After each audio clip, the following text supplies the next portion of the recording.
At so ayan, hi guys! Welcome back sa channel natin at ito na nga po sa episode 137 para dito kay Season 4 manga series natin kay Kalbo at huwag na natin patagalin pa, simulan na natin yan. At kanina nga, dito tayo natapos sa pagbibigay na ni Nichirin ng legendaring espada, itong Sunblade kay Atomic Samurai at nawang continuation niyan is ito naman na. So dito ay nagsalita pa ito si Nichirin, sabi niya nga dyan na bilang master ni Atomic Samurai, nakita niya yung naging paglago ni Atomic Samurai bilang isang swordman at ngayon ay ipinapaubaya ng araw ni Nichirin dito kay Atomic Samurai itong buong council of the Swordsmaster. At ito sabi nga rito ni Atomic Samurai, sige, naiintindihan niya at patuloy pa nga dito ni Nichirin at ganun pa man din pala isa pang bagay, itong si Atomic Samurai na rin yung bahalang maghanap dun sa isa pang legendaring espada na kung tawagin ay Moonblade naman. So dalawa yung legendaring espada, itong Sunblade at saka Moonblade. At ito nga paliwanag dito ni Atomic Samurai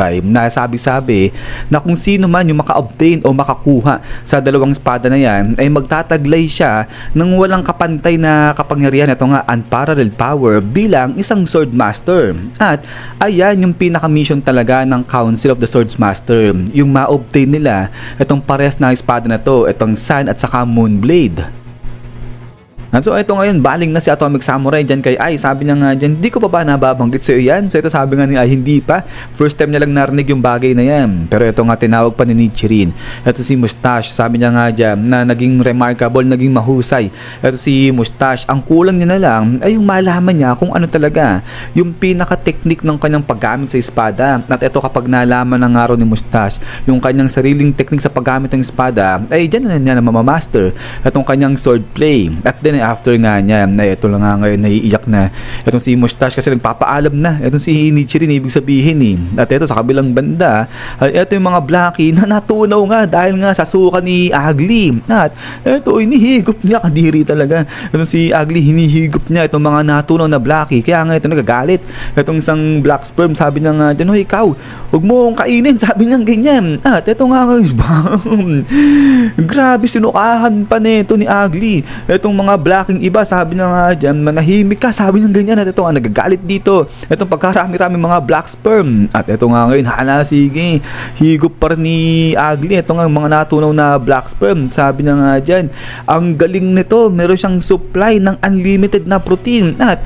talagang bagay na bagay yan para sa kanya. So kaya raw ang gagawin nito ni Ugly kapag katapos nila dito, sa pagtapos sa mga S-Class Hero ay hindi niya raw papatayin ayang si Black Sperm, gagawin niya raw livestock o alaga ayang si Black Sperm. At ayun, sabi niya parang replenish niya sa katawan. So matuwa raw etong si Black Sperm, sabi niya ganyan. At then eto nga ngayon biglang tawa-tawa rito si Ugly. Sabi niya nga dyan, may problema daw ba etong si Blackie? Kasi kung may problema siya, sige, bakit di niya raw labanan etong si Ugly, sabi niya ganyan. So ito nagagalit etong mga Blackie nga rito. At then eto nga ngayon, sabi niya nga dito ng mga Blackie, dahil dyan krenos mo yung line, sabi niya ganyan dito kay Ugly. At then after nga niya, eto nga ngayon titingin-tingin na itong si Blackie sa ibang mga heroes natin. At ito nga, naputol na nila itong braso rito ni Genos. At ayun, si Tatsumaki talagang struggle siya sa pakikipaglaban sa ibang mga Black Sperm pa. At dito sa kabilang banda, ito naman si Darkshine, ganun rin.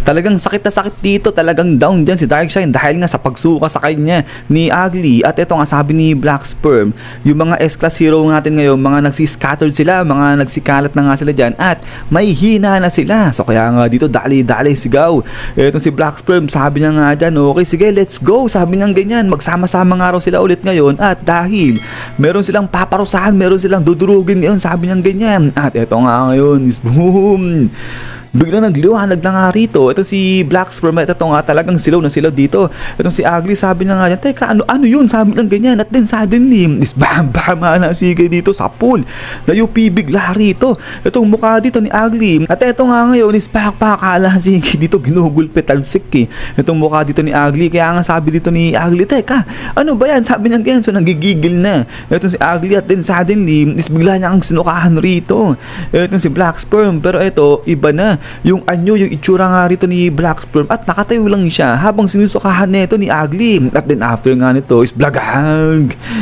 dito, isang solid na suntok na naman yung binigay nga nito ni Black Sperm dyan kay Ugly. Sabi niya nga dyan, tigilan mo nga, huwag mo kong sukahan, sabi niya ganyan. At ito nga ngayon, nagulat dito itong sila Atomic Samurai dahil iba na nga itong itsura nga dito ni Blackie. So hindi na siya black, naging gold na. Ito si Blackie dyan. At ito nga sabi pa dito nila Atomic Samurai na sila naglalaban na. At ito salita na. Ito si Blackie, ay hindi na pala Blackie, Goldie na pala kasi gold na.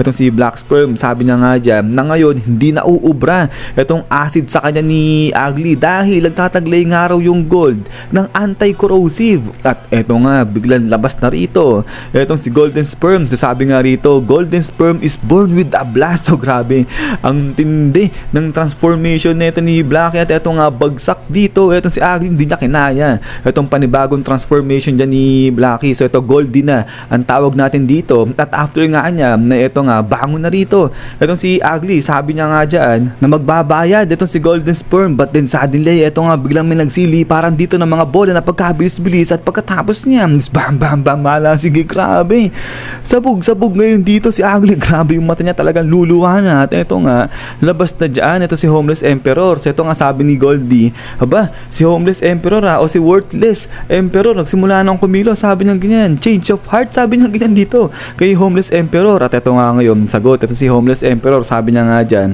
paano ba naman kasi ang pangit daw, sakit nila sa mata panoorin. Pero sa loob-loob dito ni Homeless Emperor naiinis siya kasi nga raw sinira nito nila Blackie yung kanyang plano sana. At then ito nga ngayon ay biglang dumura itong si Ugly, sabi niya nga dyan, huwag kang makialam, sabi niya ganyan. Pero ito biglang hinarangan lang o nilagyan siya ng shield nito itong si Homeless Emperor ng kanyang mga bola. So hindi uubra itong si Ugly laban yun kay Homeless Emperor. But then ito nga mala, sige dito bumawi ng atake itong si Homeless Emperor. At ito nga hala, sige dito tinatagtad niya, talagang pinapasabog niya itong si Ugly. Mula rito kita mula rito sa konting pagsabog ito hanggang sa napakalakas na pagsabog, talagang di niya tinitigilan. Ayan si Ugly. At then pagkatapos nga niyan ito nga yung bagsak itong si Ugly, butas-butas nga siya rito. At ito nga parang matutunaw talaga itong si Ugly dyan habang ito nga napangiwi na itong si Atomic Samurai. Sabi niya nga dyan, aba ang ganda, ang galing, ngayon meron na naman dagdag pa na sakit sa ulo, sabi nilang ganyan. So ito talagang di na babawasan itong mga malakas na kalaban dito ng mga bida natin. But then ito nga ngayon ay bangon pa rin talaga itong si Ugly, hindi talaga mamatay itong si Ugly. Sabi niya nga dyan na magbabayad parehas dyan itong dalawa. Pero sige, sa ngayon ay pagbibigyan niya muna, i-spare niya muna itong buhay ng dalawa na to. Sa susunod niya babawian itong sila Goldie. Pero salita itong si Golden Sperm, sabi niya nga dyan, aba ang lakas ng loob magsalita na to ni Ugly.